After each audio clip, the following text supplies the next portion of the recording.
You think you belong in my seat? Security! Remove this, go immediately! The words cut through the first-class cabin like a blade, sharp, deliberate, loud enough for every passenger to hear. Richard Hartwell stood in the aisle of Pinnacle Airways Flight 847, his face red with indignation. His navy pinstripe suit screamed money. His platinum Patek Philippe watch caught the cabin light. His voice carried the authority of someone who had never been told no. Behind him, Victoria Martinez clutched a boarding pass in her manicured hands. Her flight attendant uniform was crisp professional, but her expression was anything but neutral. She stared down at the young woman in seat 1A with barely concealed disdain. Maya Brooks didn't move. She sat quietly in the premium leather seat, her worn Harvard hoodie a stark contrast to the polished luxury around her. Her legs were tucked under her earbuds, dangling from her neck, dark eyes steady and calm. She had seen this before. Miss Victoria's voice was syrupy sweet, but underneath was steel. "I need to see your boarding pass. There seems to be a discrepancy." Maya reached into her hoodie pocket. Slowly, deliberately, she pulled out the crumpled boarding pass and handed it over without a word. Richard snatched it from Victoria's hands before she could examine it. He unfolded it like he was unwrapping evidence of a crime. "This is impossible," he barked. His voice boomed across the cabin. "I am a Diamond Elite member. I have sat in 1A on this route for 7 years. This seat is mine." From row 3, C. Maria Vasquez raised her iPhone. The social media influencer had been documenting her luxury travel experience when the confrontation erupted. Now she was capturing something else entirely. "This is happening right now on Pinnacle Airways," she whispered into her camera. "A black woman is being told she doesn't belong in first class." The cabin fell silent except for the hum of the engines. Passengers lowered their magazines. Conversation stopped. Every eye turned toward seat 1A. Maya looked up at Richard. Her voice was quiet, controlled. "I paid for this seat." With what money? Richard's laugh was sharp, cruel. "Let me guess, someone else's credit card." Victoria stepped closer. "Sir, perhaps we can resolve this quietly. Miss, if you could just move to another seat." "No." The word hung in the air. Simple. Final. Maya's phone buzzed. A text from her assistant, David Rivera, Falcon 900, still grounded. "ETA for parts unknown. Sorry, boss." She closed her eyes for a moment. In her mind, she could see her mother's face. 60 years old today, waiting in London for the birthday dinner they had planned for months. Maya had promised to be there. She opened her eyes and looked directly at Richard. "I'm not moving." What none of them knew was that in exactly 90 minutes, Maya would own every seat on this plane. In 6 hours, 3 people would be jobless and 1 would be arrested. And the woman in the worn hoodie would become the face of the most expensive lesson in respect that the aviation industry had ever received. But that was 90 minutes away. Right now, she was just a young black woman being told she didn't belong. The story begins 3 hours earlier at Teterboro Airport in New Jersey. Maya had been sitting in the fixed-base operator lounge staring out at her grounded Falcon 900. The private jet sat on the tarmac like a monument to expensive inconvenience. Hydraulic sensor failure, her pilot had explained, wiping grease from his hands. "Parts are coming from Savannah. Could be 24 hours. 24 hours she didn't have." Maya was the founder and CEO of Aurora Global Industries, a shipping and logistics empire worth $43 billion. She was 28 years old. She was exhausted from 3 days of negotiations with Google and Amazon executives about automated shipping lanes, and she was supposed to be in London in 8 hours for her mother's 60th birthday. "Check a commercial," she had told David, who was already typing furiously on his tablet. "JFK to Heathrow," David muttered. Pinnacle Airways. 1 first-class seat available. Flight 847, book it. "Should I tell them who you are?" "They have a VIP service." That number. Maya grabbed her beaten-up Hermes backpack. To most people, it looked like a thrift store find. It was worth more than a luxury car. "I just want to sleep. No fanfare, no captain visits, just quiet." The drive to JFK had been a blur of rain and traffic. Maya hadn't flown commercial in 4 years. She had forgotten the chaos, the noise, the stress radiating from every corner. At check-in, Rosa Gutierrez had looked at Maya's passport, then at her hoodie, then back at the passport. A micro-pause, a moment of assessment. First class to London, Rosa's voice carried a note of skepticism. Yes. Ticket was purchased 20 minutes ago. Last-minute change of plans. Rosa had printed the boarding pass without making eye contact. No smile, no welcome. Just the bare minimum of service. At the gate, Michael Torres had scanned Maya's boarding pass with the same skeptical expression. The machine beeped green, confirming Seat 1A, but his voice dropped an octave. "Enjoy your flight," he had said, but it sounded like a question. Now, Maya sat in that seat, surrounded by the polished comfort of Pinnacle's Sky Suite cabin. The seats were arranged in a 1-to-1 configuration. Privacy pods with sliding doors, massive screens, leather that cost more per square foot than most people's rent. She had kicked off her worn Adidas slides, pulled her knees to her chest, and closed her eyes. She just wanted peace. She wanted to arrive in London rested for her mother's celebration. Instead, she got Richard Hartwell. "I'm calling the captain," Richard announced, pulling out his phone. "This is unacceptable." Victoria nodded eagerly. "I'll get Captain Rodriguez." Maya opened her eyes. She looked at Richard for a long moment, studied his face, the entitlement, the certainty that he was right and she was wrong. She had seen that expression before. 5 years ago at a boutique hotel in Atlanta. She had been 23 fresh from closing her first major deal, tired from the red-eye flight, wearing sweats and carrying a backpack. The desk clerk had looked her up and down and said, "You don't look like someone who'd stay here." He had told her the system was down, that she should come back when the manager was around.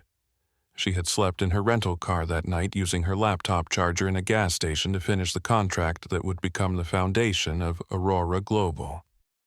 The next morning, she had started planning the business empire that would ensure no one could ever make her sleep in a car again. Now, she was worth $43 billion, and she was being told she didn't belong in a seat she had paid for. Some things never changed. "There has clearly been a computer error," Victoria said, returning Maya's boarding pass like it was contaminated. "Mr. Hartwell is one of our most valued customers." Maya looked at the boarding pass.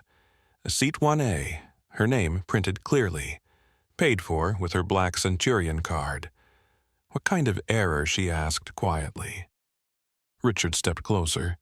His cologne was expensive and overwhelming, the kind where someone uses a stolen credit card to book seats they can't afford. The accusation hung in the air like smoke.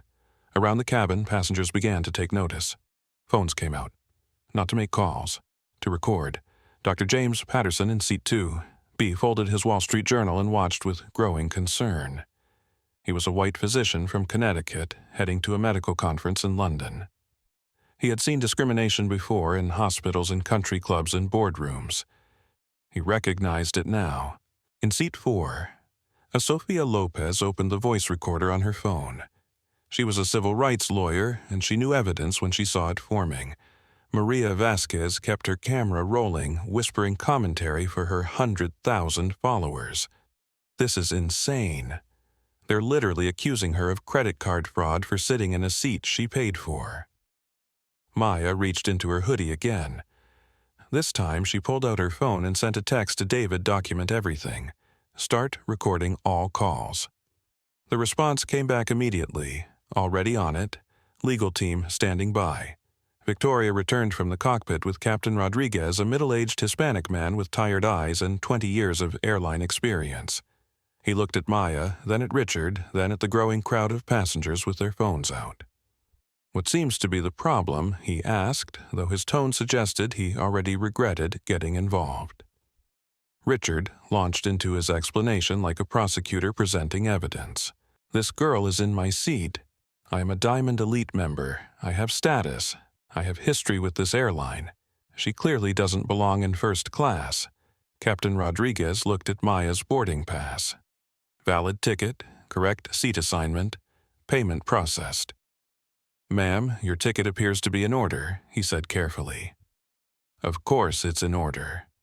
Richard's voice rose another octave. She probably bought it with a stolen card. Have you seen how she's dressed? Does she look like someone who can afford a $5,000 seat? Maya stood up slowly.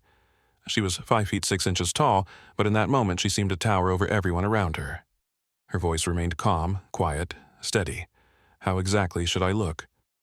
The question stopped Richard cold. His mouth opened, then closed. The racist implication of his words hung naked in the air between them. Around the cabin, phones kept recording. Live streams kept broadcasting. The hashtag Pinnacle Airways was starting to trend. Maya sat back down. I paid for this seat. I have a valid boarding pass. I'm not moving. That's when Victoria made the decision that would change everything. She reached for the phone in the galley and dialed airport security. "This is Victoria Martinez on Pinnacle Flight 847, she said loudly enough for everyone to hear. "I need security at Gate B47 immediately. We have a passenger refusing to comply with crew instructions." Maya pulled out her own phone and scrolled to David's number. When he answered, she spoke quietly, but clearly. David initiated Protocol 7. On the other end of the line, 3 miles away, in Aurora Global's Manhattan headquarters, David Rivera sat up straight in his chair. Protocol 7 was the emergency acquisition protocol, the nuclear option, the plan they had developed but never used. "Are you sure?" David asked. "Do it." Maya hung up and looked at Richard Hartwell. He was still talking, still gesticulating, still convinced he was in the right.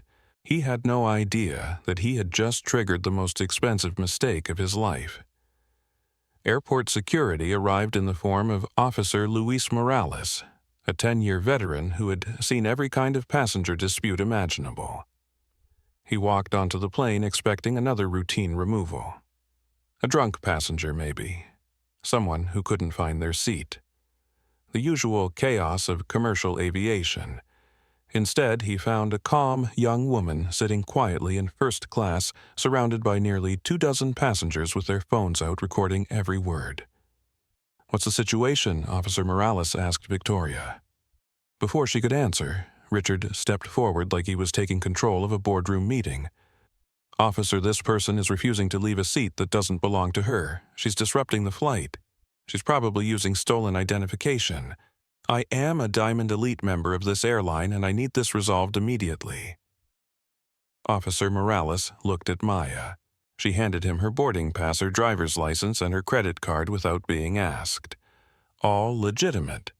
All matching.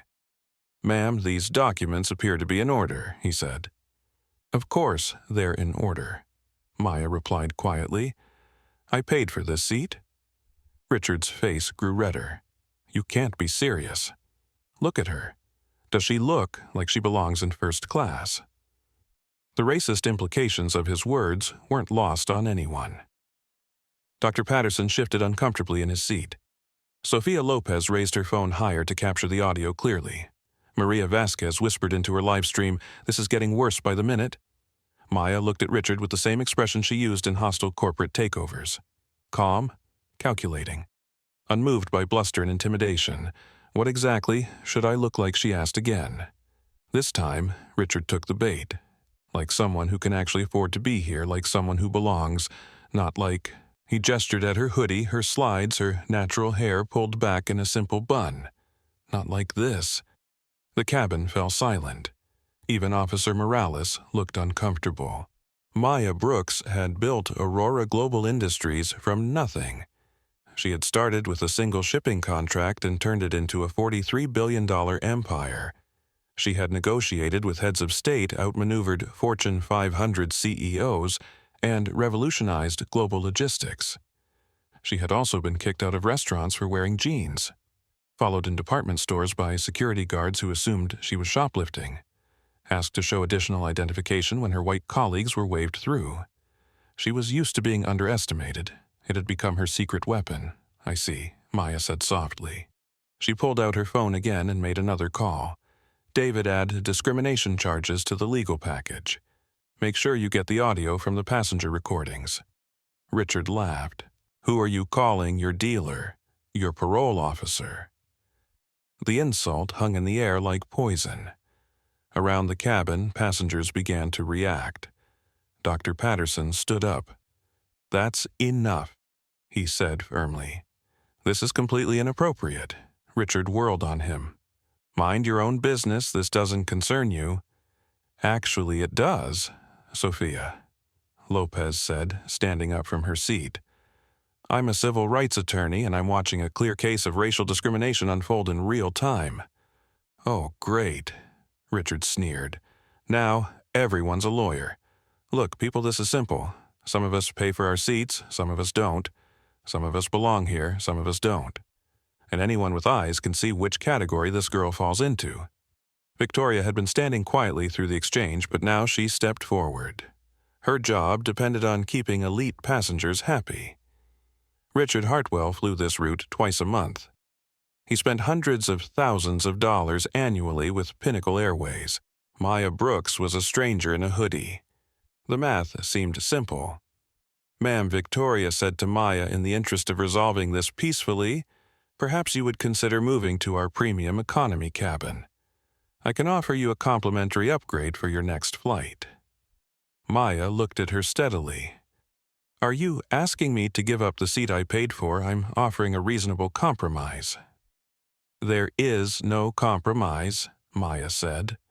Her voice remained calm, but there was steel underneath. "I paid for this seat. This is my seat. I'm not moving." Richard clapped his hands together. "Finally, someone who gets it. Officer, remove her." Officer Morales found himself in an impossible position. The black woman had valid documents and had done nothing wrong. The white man was being openly discriminatory but was clearly a high-value customer. The flight attendant was siding with the white man despite the evidence, and everyone was recording everything. "Ma'am," he said to Maya, "if you could just cooperate and move to another seat, we can avoid any further no." The word was quiet but absolute. Maya reached into her backpack and pulled out a business card. She handed it to Officer Morales. It was heavy cardstock embossed with gold lettering, Maya Brooks, founder and CEO, Aurora Global Industries. Officer Morales stared at the card. The name was vaguely familiar. He had seen it in financial news, maybe, business magazines, at the dentist's office. "Aurora Global," he said slowly. "Shipping and logistics," Maya said. "Based in Manhattan. $43 billion in annual revenue." The number hung in the air like a slap. Richard snatched the card from Officer Morales' hand. "Anyone can print business cards."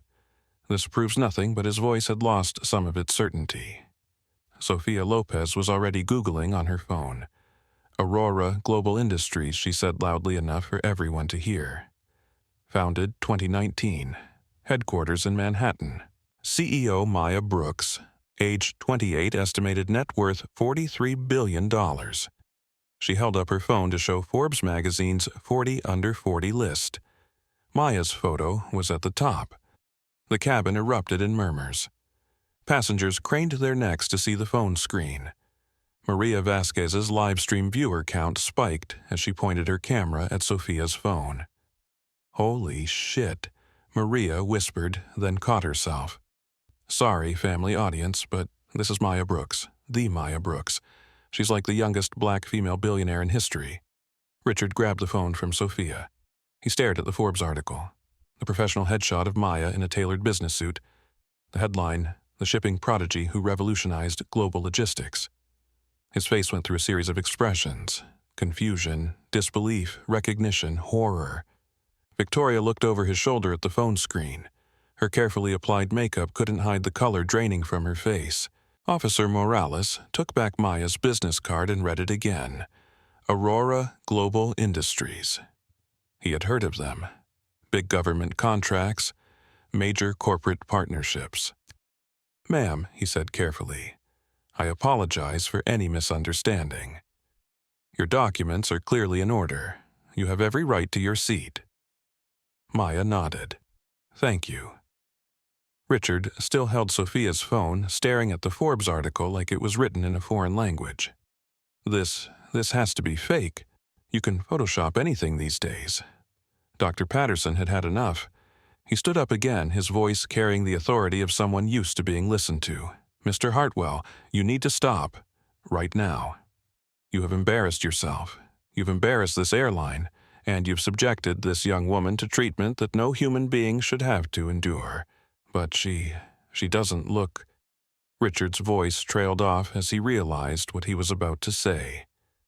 "Doesn't look like what Dr. Patterson pressed. Doesn't look rich enough, doesn't look like your idea of a billionaire, or doesn't look white enough."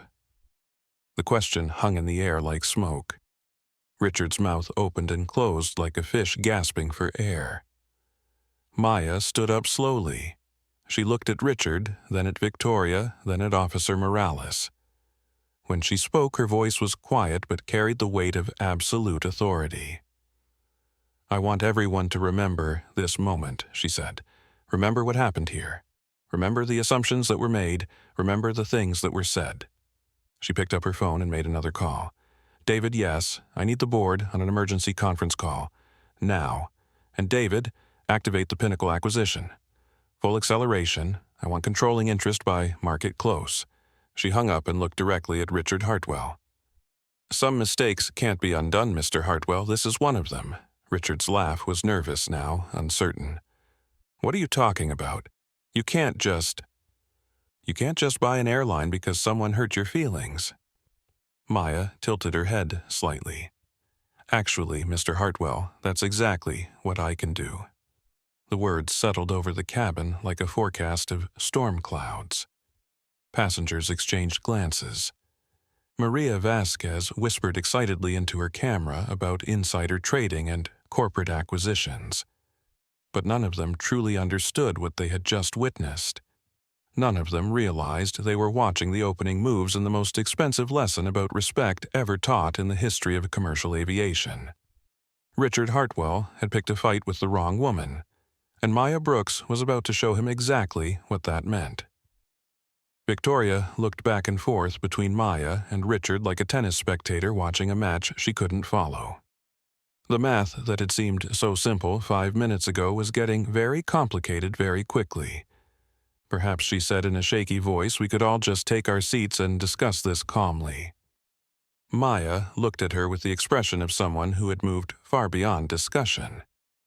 "The time for calm discussion," she said quietly, "ended when you called security on a paying passenger for the crime of existing while black."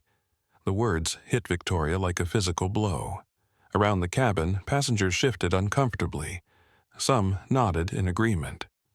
Others looked away. But everyone kept recording, because they all sensed that something historic was happening in Seat 1A of Pinnacle Airways Flight 847. Something that would be talked about for years to come.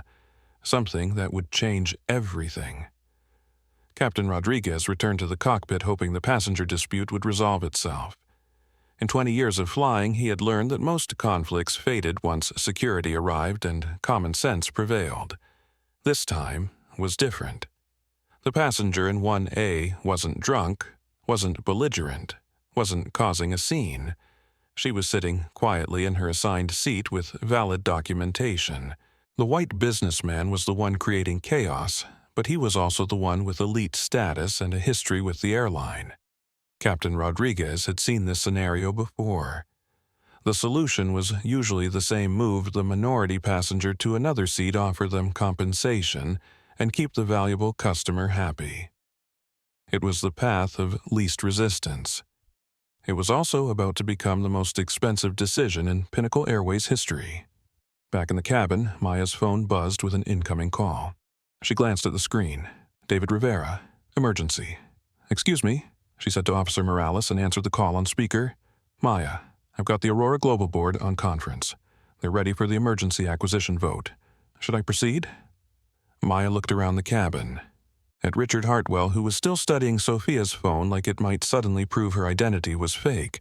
At Victoria Martinez, whose hands were shaking as she pretended to check other passengers' seat assignments. At Officer Morales, who looked like he wanted to disappear. "Proceed," she said clearly.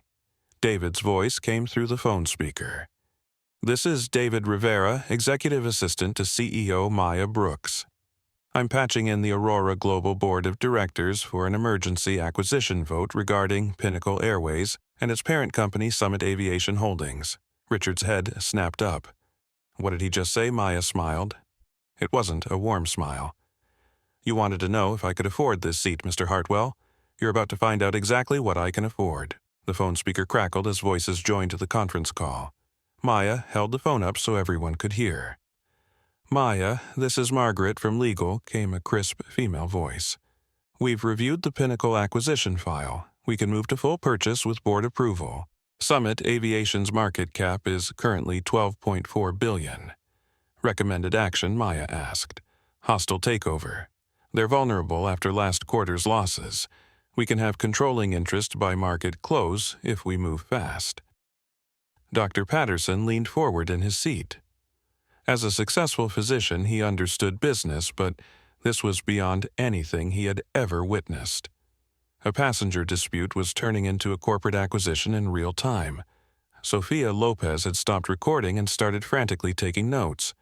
As a lawyer, she knew she was witnessing something that would end up in business school textbooks. Maria Vasquez's live stream had exploded to 50,000 viewers. Comments poured in faster than she could read them. "No way is this real. She's actually buying the airline." "This is the most expensive seat dispute in history." Richard grabbed Maya's phone. "This is insane. You can't buy an airline because of a seating dispute." Maya looked at him calmly and took her phone back. "Watch me." She spoke into the phone. "This is Maya Brooks. I'm calling for an emergency board vote on the acquisition of Summit Aviation Holdings parent company of Pinnacle Airways." "Do I have a second, Second?" came another voice from the phone. "All in favor?" A chorus of aye responses echoed through the cabin. "Motion carries unanimously. David, execute the acquisition. Full financial package. I want controlling interest before this plane lands in London. Understood. Legal team is already drafting the paperwork." Maya hung up and looked at Richard. "Mr. Hartwell, as of approximately 15 minutes from now, I will own this airline, which means I will own your Diamond Elite status, which means I will own your reservation history, which means I will own every seat on every plane you've ever flown." The color drained from Richard's face. Victoria stepped forward, her voice shaking. "Ma'am, perhaps there's been a misunderstanding. I was just trying to resolve a seating conflict." "By calling security on a black woman with a valid ticket," Maya replied. "That's not a misunderstanding. That's discrimination." Officer Morales cleared his throat. "Ma'am, if you're really planning to purchase this airline, I should mention that discriminatory treatment of passengers is a federal offense. There could be investigations, regulatory reviews." Maya nodded. "I'm counting on it." She pulled out her phone again and made another call, this time to a different number. "This is Maya Brooks. I need to speak to someone at the FAA about filing a formal discrimination complaint against Pinnacle Airways." "Yes, I'll hold." Richard's expensive suit was starting to show sweat stains. "You can't be serious about this. It's just a seat. We can work this out." "Now you want to work it out," Dr. Patterson observed. "Funny how that happened right after you found out who she is." "I didn't know," Richard protested. "How was I supposed to know?" Sofia Lopez stood up again, her lawyer instincts fully engaged. "That's exactly the point, Mr. Hartwell. You made assumptions based on her appearance, her race, her clothing. You decided she didn't belong before you knew anything about her. Anyone would have done the same thing." Richard's voice was getting higher, more desperate. "Look at her. She's wearing a hoodie. She looks like a college student." Maya laughed. It was a sound without humor. "Mr. Hartwell, I graduated from Stanford Business School when I was 22. I built a $43 billion company by the time I was 28. I have revolutionized global shipping, negotiated with world leaders, and changed how international commerce operates." She stood up, her hoodie hanging loosely around her small frame. "And you think the most important thing about me is what I'm wearing?" The FAA representative came on the line. Maya switched to speakerphone again. "This is Maya Brooks, CEO of Aurora Global Industries. I'm calling to file a formal complaint of racial discrimination against Pinnacle Airways Flight 847. I'm currently on board the aircraft and have multiple witnesses." "Ma'am, can you describe the nature of the discrimination?" Maya looked directly at Richard and Victoria as she spoke. "I was accused of using a stolen credit card, questioned about my ability to afford my seat, threatened with removal by security, and told I don't belong in first class, all while having valid documentation and having committed no violation of any airline policy, and you believed this treatment was based on your race. I believe it was based on the fact that I'm a young black woman who doesn't conform to someone's idea of what wealth looks like. Victoria stepped forward desperately. That's not true. I treat all passengers equally. I was just trying to resolve a seating conflict. The FAA representative's voice came through the speaker. Ma'am, we'll need formal statements from all parties involved and any witnesses. This will trigger a full investigation of the airline's policies and training procedures. Maya smiled. Perfect. My legal team will be in touch. She hung up and looked around the cabin. Every passenger was staring at her. Some with admiration, some with shock, all with the growing realization that they were witnessing something unprecedented. Ladies and gentlemen, Maya announced to the cabin, you are about to see what happens when discrimination meets consequences. Her phone buzzed with another text from David Acquisition moving fast. Summit Aviation Board is panicking, stock price dropping. We'll have majority control within the hour. Maya showed the text to Officer Morales. Officer, you might want to call your supervisor. In about an hour, I'm going to be your boss's boss's boss. Captain Rodriguez's voice crackled over the intercom. Ladies and gentlemen, we apologize for the delay. We're experiencing some operational issues. We'll have an update shortly. Richard Hartwell sat down heavily in an empty seat across the aisle. The reality of what was happening was starting to sink in. He had picked a fight with someone who could buy and sell him without checking her bank balance. This is insane, he muttered. This is absolutely insane. Maya sat back down in seat 1A and buckled her seatbelt. Mr. Hartwell, you said people like me don't belong in first class. You were wrong. People like you don't belong anywhere near my airline. The cabin fell silent except for the hum of the engines and the sound of Maria Vasquez whispering excitedly into her phone, Guys, I think I just live-streamed the most expensive temper tantrum in corporate history. Outside, the sun was setting over JFK Airport, painting the sky in shades of orange and red. Inside Pinnacle Airways Flight 847, the most expensive lesson in respect in aviation history was just getting started. Maya Brooks had been underestimated for the last time, and Richard Hartwell was about to learn exactly what that meant. Victoria Martinez looked around the cabin, desperately searching for an exit from the nightmare she had created. Her supervisor had trained her to prioritize elite passengers to smooth over conflicts to make problems disappear. She had never been trained for what to do when the problem owned the airline. Officer Morales received a call on his radio. He stepped into the galley to take it privately, but his voice carried back to the cabin. Yes, sir. No, sir. I understand. Yes, I'm aware of who she is now. No, there's been no violation of law on her part. Yes, sir. I'll wait for further instructions. He returned to the cabin looking like a man who had just received very bad news. Maya watched him approach. Let me guess. Your supervisors are very interested in this situation now. Ma'am, airport police are requesting that all parties remain available for questioning. This incident is being elevated to federal jurisdiction. Richard's head shot up. Federal jurisdiction for what civil rights violation? Sofia Lopez answered. When discrimination happens on an airplane, it becomes a federal matter. I didn't discriminate against anyone, Richard protested. I just wanted my seat. Dr. Patterson shook his head. Mr. Hartwell, do you even hear yourself? You accused her of theft, questioned her finances, and said she doesn't belong here all based on how she looks. But she's wearing a hoodie. The absurdity of using clothing as a justification for discrimination hung in the air. Around the cabin, passengers began to laugh. Not with Richard, but at him. Maya's phone rang again. She answered on speaker. Maya, this is Margaret again.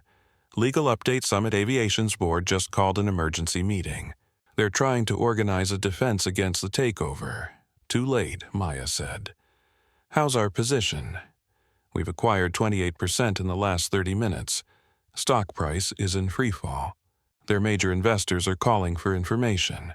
Media is picking up the story. Media CNN just called. Something about a live stream of a passenger dispute that's gone viral. They want a statement. Maya looked at Maria Vasquez, who gave her a guilty smile and a little wave. "No statement yet," Maya said into the phone. "Let them buy the airline first, then we'll talk." She hung up and addressed the cabin. "Ladies and gentlemen, I apologize for the delay in your travel. I want you to know that what happened here today will never happen again on any aircraft that I own." Spontaneous applause broke out from several passengers. Dr. Patterson started clapping, followed by Sofia Lopez, then Maria Vasquez, then others throughout the cabin. Richard sat alone, not clapping, staring at his hands. Victoria looked like she was about to cry. And Maya Brooks, the young woman in the hoodie who had been told she didn't belong, sat quietly in seat 1A with the calm expression of someone who had just changed the rules of the game forever. The plane hadn't even taken off yet, but the flight was already over for some people. Captain Rodriguez's voice crackled over the intercom with barely concealed tension. "Ladies and gentlemen, this is your captain speaking. We're going to have a slight delay while we sort out some administrative issues. We appreciate your patience." In the first-class cabin, the administrative issues had names Richard Hartwell, who was sweating through his expensive suit, and Victoria Martinez, whose career was disintegrating in real time. Maya's phone buzzed with an update from David, 39% ownership achieved.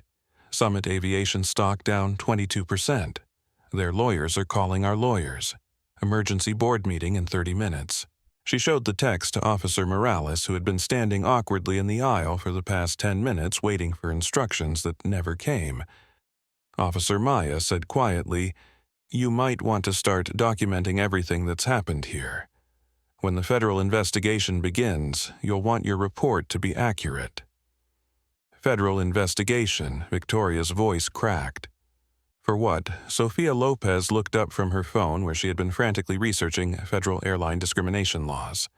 "Civil rights violations carry serious penalties. Fines, criminal charges, loss of operating licenses, criminal charges." Richard's voice went up an octave. "For a seating dispute for discrimination," Dr. Patterson corrected. "Let's call it what it is."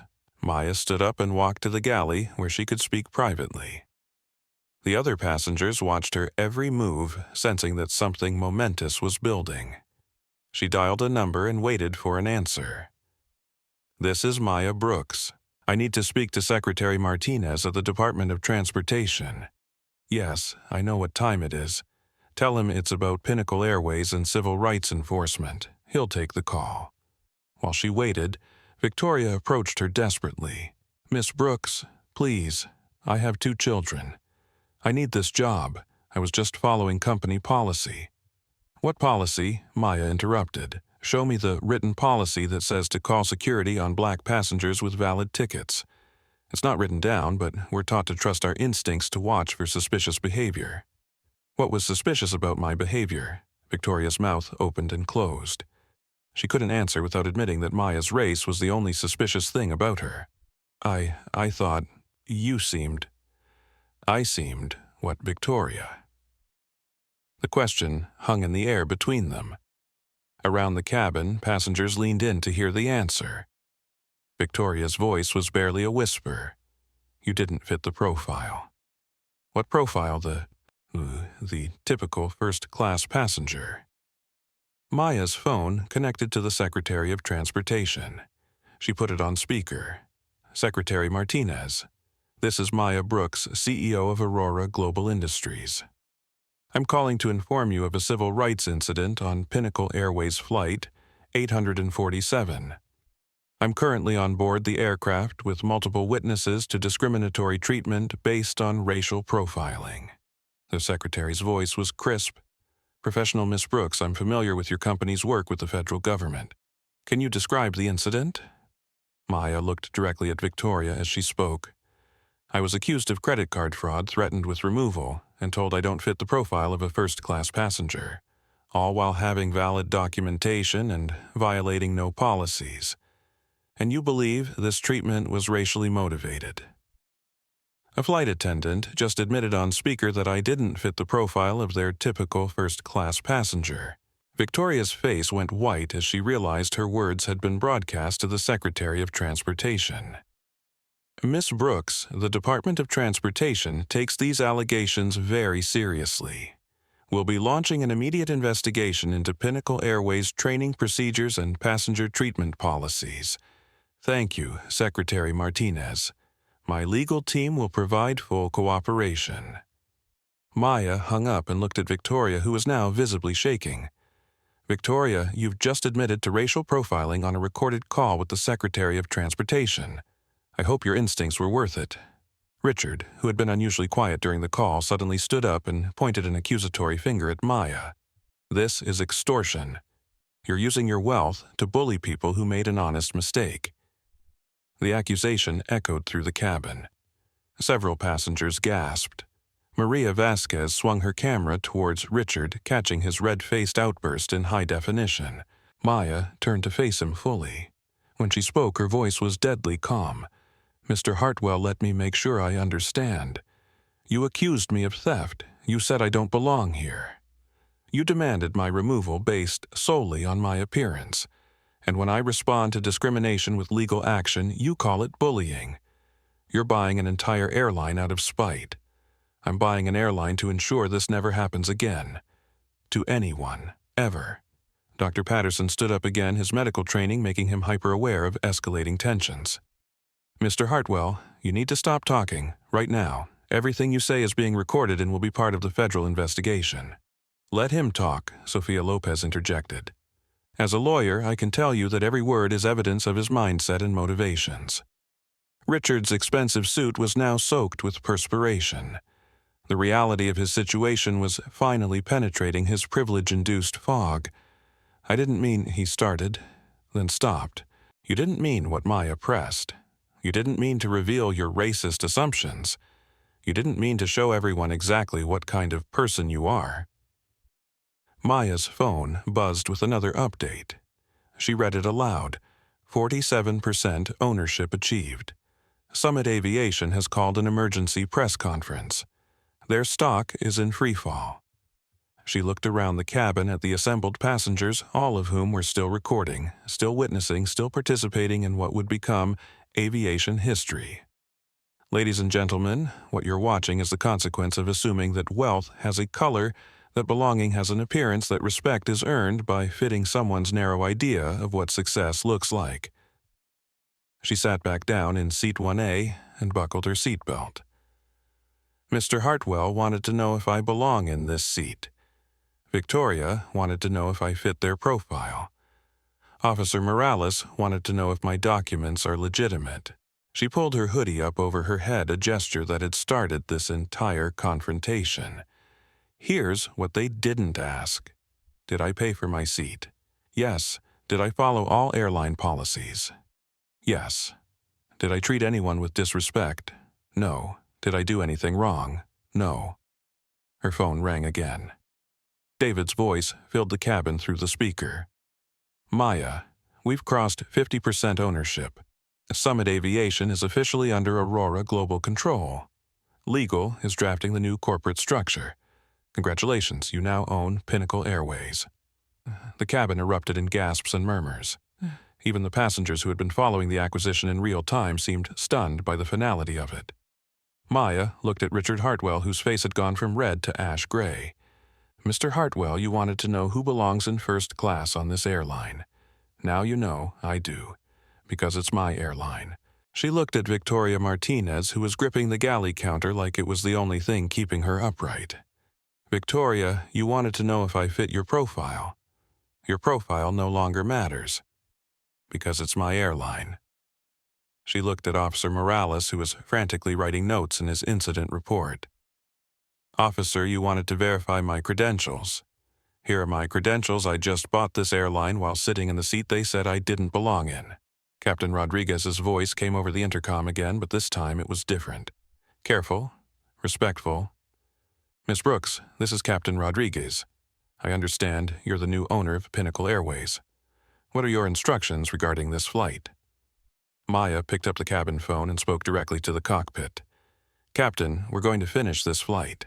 We're going to London. and when we arrive, there are going to be some changes." She hung up and addressed the cabin one final time before the chaos that would follow. What happened here today wasn't about a seat. It was about dignity. It was about respect. It was about the assumption that some people belong and others don't. Her voice carried throughout the cabin, steady and sure. Those assumptions just cost someone their airline. Outside, the aircraft emergency vehicles were gathering. Not because of any mechanical problem, but because word had leaked that the most expensive passenger dispute in aviation history was playing out in real time on social media. Inside the cabin, Richard Hartwell sat with his head in his hands, finally understanding the magnitude of what he had triggered. Victoria Martinez stood frozen in the galley, her career ending not with a retirement party but with a federal investigation. And Maya Brooks, the young black woman who had been told she didn't belong, sat quietly in seat 1A of the airline she now owned, wearing the same hoodie that had started it all. The plane still hadn't taken off, but for some people the journey was already over. David Rivera's voice filled the cabin through Maya's speakerphone, carrying news that would reshape the aviation industry. "Maya, it's official. Aurora Global now owns 52% of Summit Aviation Holdings. Pinnacle Airways is yours."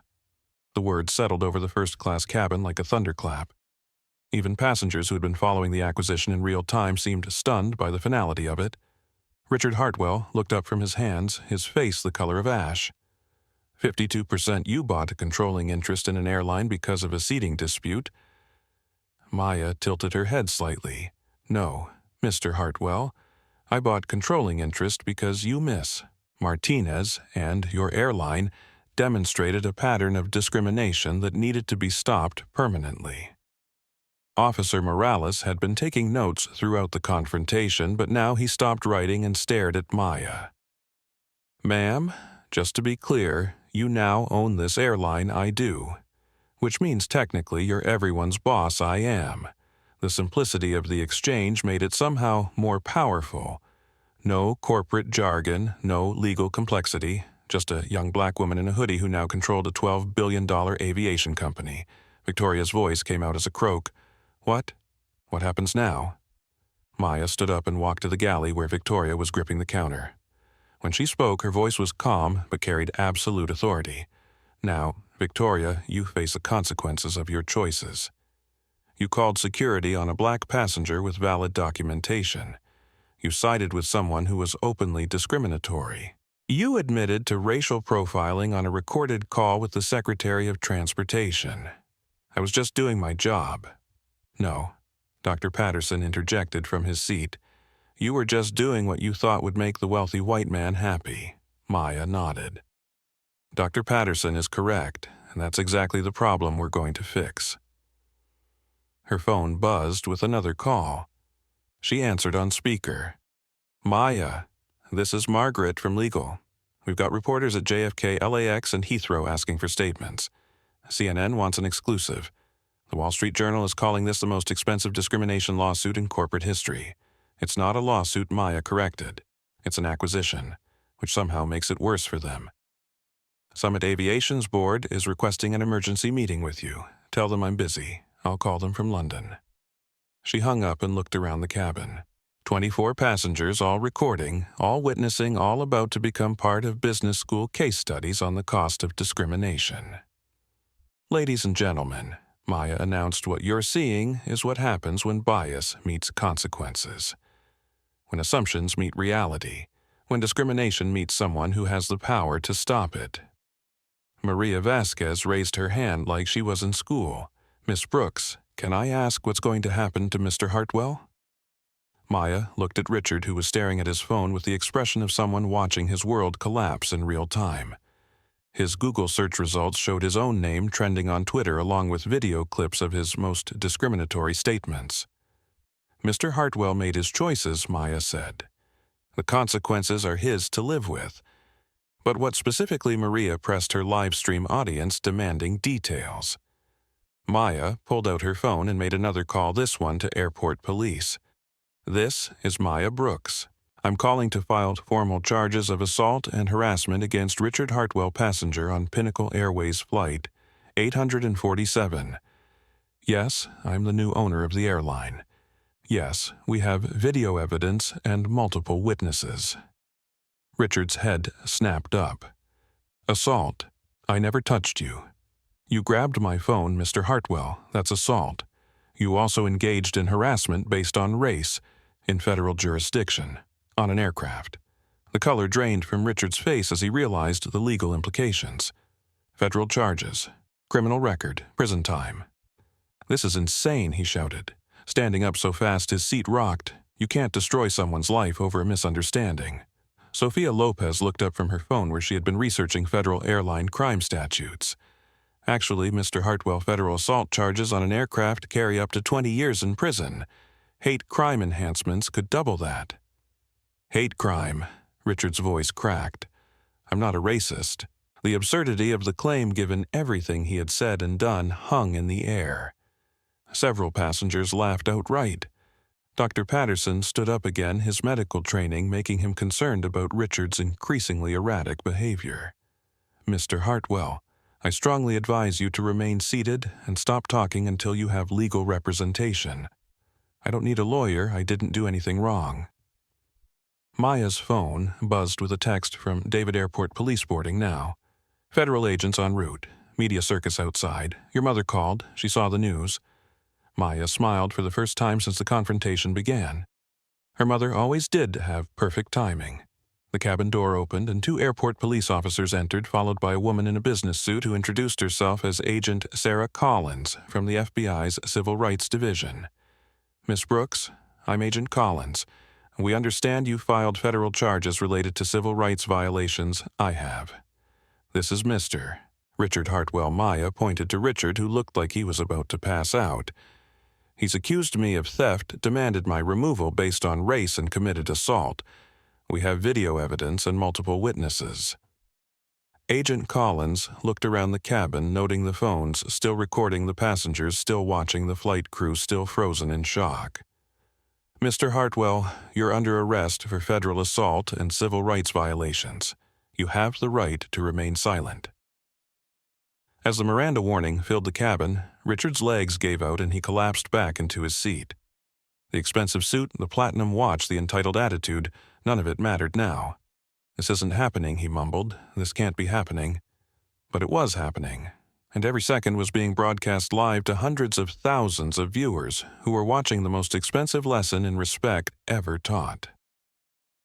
Officer Morales approached Maya as the federal agents finished with Richard. Ma'am, there will be paperwork statements, court dates. My legal team will handle it, Maya replied. This needs to be prosecuted to the fullest extent of the law. And what about the flight attendant? Maya looked at Victoria, who had been standing in the galley like a statue, watching her career end in real time.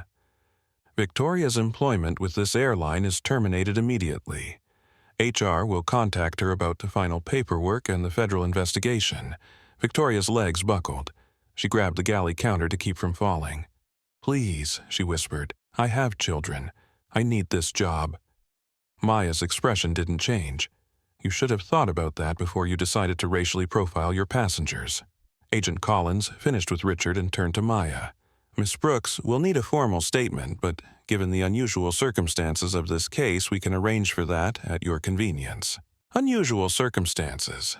Well, it's not every day that a victim of discrimination responds by buying the airline. Maya smiled. Agent Collins, you haven't seen anything yet. Captain Rodriguez's voice crackled over the intercom. Miss Brooks, we have clearance for departure when you're ready. What are your instructions? Maya picked up the cabin phone. Captain, we're going to London. But first I want you to make an announcement to the entire aircraft about the new ownership structure and zero-tolerance policies. Yes, ma'am. The captain's voice filled the entire plane, reaching back to economy class where passengers had been trying to figure out why their flight was delayed. Ladies and gentlemen, this is your captain speaking. I have an important announcement regarding Pinnacle Airways. As of today, our airline has been acquired by Aurora Global Industries. The new owner is on board this aircraft and has implemented immediate changes to our passenger treatment policies. Effective immediately. Pinnacle Airways has zero tolerance for discrimination of any kind. Any employee found engaging in discriminatory behavior will be terminated. Any passenger found harassing others will be banned for life and prosecuted to the fullest extent of the law. In economy class, passengers looked at each other in confusion and excitement. Someone had live-streamed enough of the first-class drama for word to spread, but most of the plane was just learning that their airline had been bought mid-flight. Back in first class, federal agents were escorting Richard Hartwell off the plane in handcuffs. As he passed Maya's seat, he stopped and looked at her with a mixture of hatred and desperation. "You'll regret this," he said quietly. "People like you always go too far." Maya met his gaze calmly. "Mr. Hartwell, people like me built the country you're about to be prosecuted in. People like me created the laws you're about to face. People like me are done being told we don't belong." Richard was led away, his expensive shoes echoing against the jet bridge as he was taken into federal custody. Victoria was escorted off next her flight attendant uniform, a reminder of the career she had just destroyed. She didn't look back. As the cabin door closed behind them, the remaining passengers sat in stunned silence. They had witnessed something that would be talked about for decades, something that would change how airlines treated passengers forever. Maya sat back down in seat 1A and buckled her seatbelt. She pulled out her phone and called her mother. "Hi, Mom. Yes, I saw the news too. No, I'm fine. Yes, I'll still make it for dinner. It's a long story, but basically someone told me I didn't belong somewhere, so I bought it." "What?" "Oh, the airline. I bought the airline." "Mom, I have to go. We're about to take off." "I love you too." She hung up and looked around the cabin at the passengers who had witnessed history. "Thank you all for your support today. Your willingness to speak up, to record what happened, to stand for what's right. That's what made the difference." Dr. Patterson raised his hand. "Miss Brooks, what happens now? I mean, beyond the legal consequences." Maya smiled. "Now, Dr. Patterson, we change everything." The engines spun up for takeoff, but Maya Brooks was already thinking about landing, about the changes she would implement, about the industry she would transform, about the message she would send to every airline executive, every employee, every passenger in the world. Discrimination just got expensive, and Maya Brooks was just getting started. 6 hours later, as Pinnacle Airways Flight 847 descended through the cloudy skies over London Heathrow, Maya Brooks was no longer just a passenger. She was the owner of an airline, the face of corporate accountability, and the author of the most expensive discrimination case in business history. Her phone had been buzzing constantly during the flight. Text messages from world leaders, interview requests from major media outlets, congratulations from fellow CEOs, and legal updates from her team in New York. David's latest message was the most important Pinnacle Airways board meeting scheduled for tomorrow. They're requesting immediate policy changes. Stock price recovering after your statement. New hiring standards ready for implementation. Maya had spent the flight drafting the new corporate structure for Pinnacle Airways. Gone would be the old culture of deferring to wealthy passengers regardless of their behavior. Gone would be the unwritten rules about who belonged in first class. Gone would be the assumption that discrimination was just the cost of doing business. Dr. Patterson, who had spent the flight reading legal documents on his tablet, looked up as the plane began its final descent. "Miss Brooks, I've been researching the legal precedents for what happened today. There's nothing like it in aviation law. You've essentially created a new category of corporate accountability." Sophia Lopez nodded from across the aisle. "The civil rights implications are enormous. You've shown that discrimination has financial consequences that go beyond lawsuits and settlements." Maria Vasquez, who had been live-streaming updates throughout the flight, turned her camera toward Maya. "Miss Brooks, my viewers want to know what changes you're planning for Pinnacle Airways." Maya looked directly into the camera. "Every airline employee will undergo comprehensive bias training. Not just once, but quarterly. We're implementing AI monitoring networks to track passenger treatment patterns. Any employee found discriminating will be terminated immediately. She paused, choosing her words carefully. But more importantly, we're changing the culture.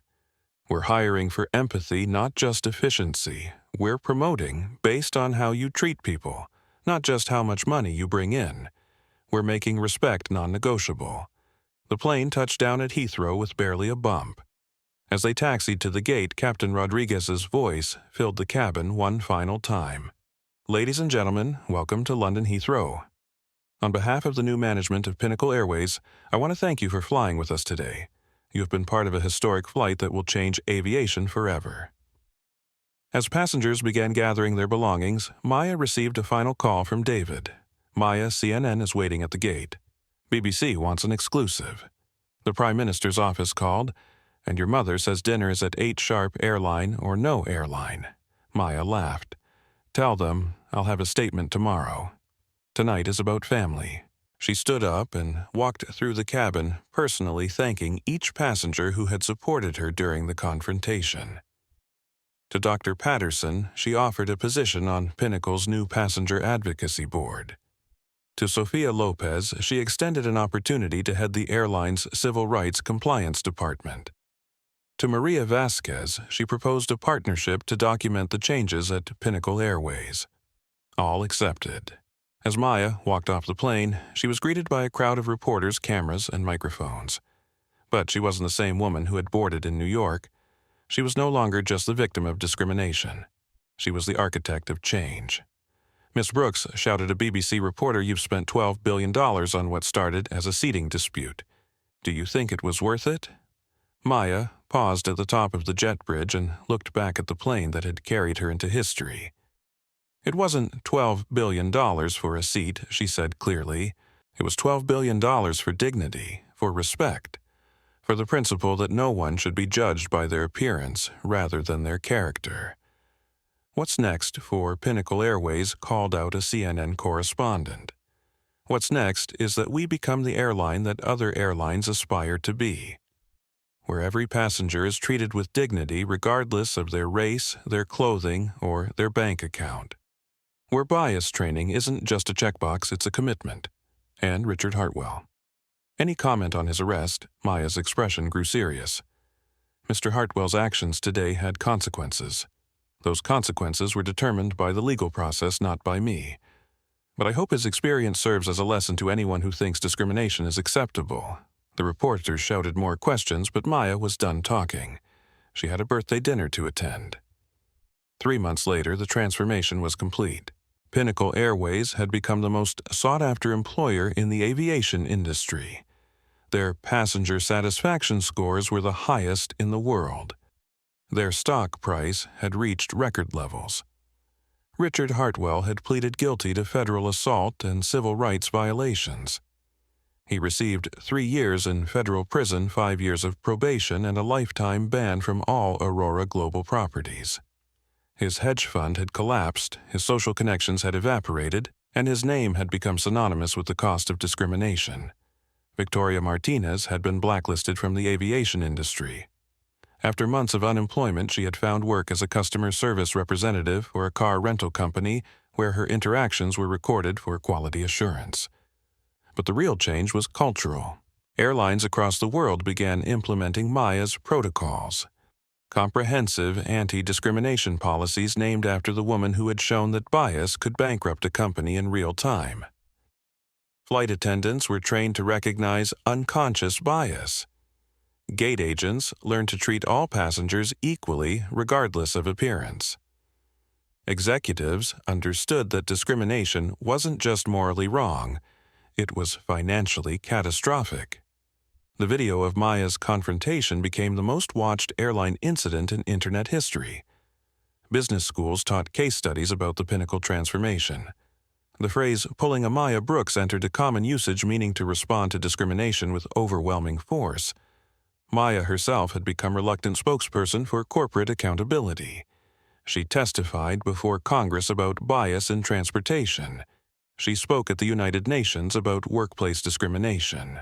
She established the Aurora Foundation, funding civil rights organizations and bias prevention research. But perhaps most importantly, she had kept her promise to her mother. They had dinner together every week, whether Maya was in New York, London, Singapore, or anywhere else in the world. Because some things mattered more than business empires. Some things mattered more than proving a point. Some things mattered more than changing the world. Family dinner was one of them. The airline industry would never be the same. Passengers around the world flew with more confidence, knowing that discrimination now came with consequences that companies couldn't afford. And Maya Brooks, the young woman who had been told she didn't belong in first class, had ensured that no one would ever be told that again. At least, not on her airline. 1 year after Flight 847 made history, Maya Brooks stood in the boardroom of Aurora Global Industries looking out at the Manhattan skyline. The same skyline she had dreamed of conquering when she was 23 and sleeping in a rental car after being denied a hotel room. The transformation of Pinnacle Airways was complete, but it was bigger than one airline. The Maya Brooks effect had rippled through every industry where customer service met discrimination. Hotels implemented bias monitoring networks. Restaurants trained staff on inclusive service. Retail chains overhauled their security protocols. Maya's assistant, David Rivera, knocked on the door and entered with that morning's reports. "The quarterly numbers are in," he said, setting down a tablet. "Pinnacle Airways posted the highest profit margins in company history. Customer satisfaction is up 43%. Employee retention is at 96%. Maya smiled, but didn't turn from the window. And the legal settlements, Richard Hartwell's civil lawsuit, was dismissed. The judge said his own actions on that flight constituted assumption of risk for any consequences that followed. Maya finally turned around. "How's he doing?" Last report had him working at a logistics warehouse in Newark. Ironically, it's owned by one of our subsidiaries. He processes packages with Aurora Global logos 40 hours a week. The cosmic justice of Richard Hartwell handling Maya's company's merchandise wasn't lost on either of them, but Maya didn't take pleasure in his fall. She had learned that revenge was less satisfying than reform. And Victoria Martinez still in customer service for the rental car company. She's actually become an advocate for bias training in her new workplace. Apparently, the experience changed her perspective. Maya nodded. Change was possible for everyone, even people who had made terrible choices. Her phone buzzed with a text message that made her smile. "Don't forget dinner tonight. Your favorite restaurant. 8 p.m. sharp. Love, Mom." Some things never changed, and Maya was grateful for that. The knock on her door interrupted her thoughts. Sophia Lopez entered wearing a sharp business suit and carrying the confidence that came from being the most successful civil rights compliance director in corporate America. "Maya, I have the final numbers from our first year of the Aurora Inclusion Initiative." Maya gestured to the conference table and they sat down together. 237 companies have adopted our bias monitoring protocols, Sophia reported. Discrimination complaints in the aviation industry are down 68%. Customer satisfaction across all participating companies is up an average of 34%. Financial impact companies that implemented our protocols saw stock price increases averaging 12%. Companies that ignored them, well, 3 went out of business after discrimination scandals. Maya leaned back in her chair. The business case for treating people with dignity. Exactly. You proved that discrimination isn't just morally wrong, it's financially stupid. Dr. Patterson appeared in the doorway, having been invited to join Aurora Global's board of directors after his principled stand on Flight 847. "Maya, I just got off a call with the Surgeon General. She wants you to keynote the National Conference on Healthcare Equity. Apparently, what you did to aviation, she wants you to do to medicine." Maya shook her head with a smile. "I bought one airline and suddenly I'm supposed to fix every industry." "You didn't just buy an airline doctor," Patterson said, sitting down at the table. "You proved that individual action could create industry change. That's powerful medicine." Through the window, Maya could see JFK Airport in the distance. Somewhere out there, Flight 847's route was being flown again, probably at that very moment, with passengers who would never experience what she had experienced because of what happened that day. Her phone rang. Maria Vasquez, who had become Maya's documentary filmmaker capturing the ongoing transformation at Pinnacle Airways. Maya. I just finished editing the final segment of The Flight That Changed Everything. Netflix wants to buy it for $25 million. All proceeds go to the Aurora Foundation just like you wanted. Maya smiled. Send the contracts to legal. And Maria, thank you for recording that day, for speaking up, for making sure the world saw what really happened. Thank you for showing us what courage looks like. After hanging up, Maya sat quietly for a moment, thinking about the journey from that worn seat in first class to this boardroom overlooking the world she had changed. Her mother's text reminded her that some victories were bigger than others. Arriving on time for family dinner would always matter more than quarterly profit reports. But as she gathered her things to leave for the day, Maya allowed herself a moment of satisfaction. Not for what she had accomplished, but for what she had made possible. Somewhere, a young black woman was boarding a plane without fear that her appearance would be questioned. Somewhere, a Hispanic family was checking into a hotel without worry that their reservation would be lost. Somewhere, a person who didn't fit someone's narrow definition of belonging was being treated with dignity. Maya had learned that power wasn't about what you could buy. It was about what you could change. She had bought an airline to make a point about respect. The point had been made. The change was permanent. And somewhere over the Atlantic Ocean, another Pinnacle Airways flight was carrying passengers who would never know how different their experience might have been if not for a young woman in a hoodie who refused to give up her seat. Maya Brooks had kept her promise to herself made in a rental car parking lot 5 years earlier. No one would ever make her feel like she didn't belong again. And more importantly, no one would make anyone else feel that way either. At least, not without consequences.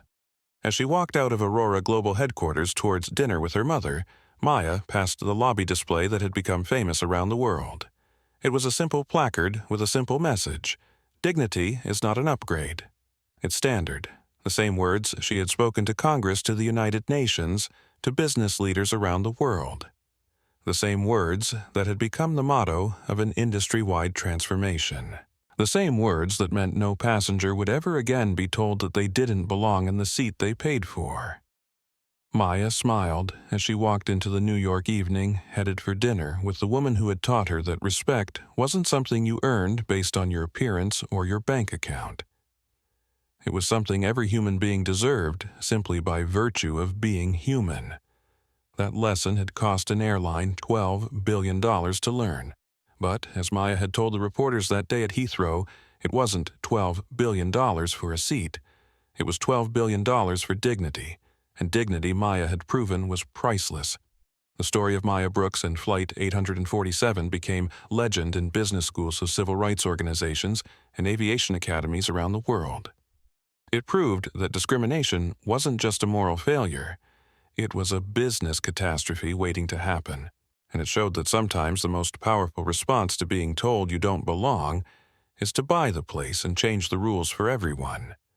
Today, when passengers board any flight, stay in any hotel, or enter any business where they're treated with dignity, regardless of their appearance, they're benefiting from the legacy of a young woman who refused to give up her seat and ended up changing an entire industry. Because Maya Brooks understood something that Richard Hartwell never learned. Respect isn't about what you're wearing or what you look like. It's about recognizing the humanity in everyone you meet. And when that lesson costs $12 billion to teach, it tends to be remembered. This story isn't just about one woman's fight for her seat. It's about the fight for dignity that belongs to all of us. Have you ever been judged unfairly because of how you look? Have you ever stood up for someone who was being treated poorly? Share your story in the comments below, because every voice matters in the fight for equality. If this story moved you, if it made you think about how we treat each other, then smash that like button. Your like helps spread this message to more people who need to hear it. Subscribe to our channel for more stories about courage, justice, and the power of standing up for what's right. And please share this video with someone who needs to be reminded that they belong no matter what anyone else says. Together, we can make sure that Maya Brooks' legacy lives on one story at a time, one person at a time, one act of dignity at a time. Because when we stand up for respect, we're not just fighting for ourselves, we're fighting for everyone who comes after us. Thank you for watching, and remember, you belong wherever you have the courage to claim your seat.